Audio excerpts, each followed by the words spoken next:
দর্শক, সেটি হচ্ছে ইসলামাবাদে চীনের বিদেশমন্ত্রী ত্রিদেশীয় কৌশলগত জোটের গুঞ্জন বৃদ্ধি করে একই সময়ে বেজিংয়ে বাংলাদেশের সেনাপ্রধান চীন সফরে গেছেন। এই খবরটা আমরা জেনেছি, কিন্তু এই খবরের অন্তরালে অন্য কিছু আছে কিনা সেটা কিন্তু বাংলাদেশের কোনো গণমাধ্যম প্রকাশ করেনি বা সরকার কিছু বলেনি।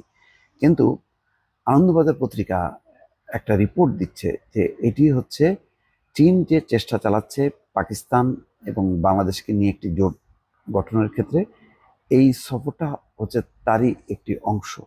সেই বিষয়টাই দাবি প্রতিষ্ঠিত করার জন্য তারা এই রিপোর্টটি এনেছে। এখানে বলা হচ্ছে যে দক্ষিণ এশিয়ায় একটি নতুন আন্তর্জাতিক জোট তৈরির চেষ্টা করছে পাকিস্তান এবং চীন। সম্প্রতি ঢাকায় নিযুক্ত চীনা রাষ্ট্রদূত ইয়াও ওয়েনও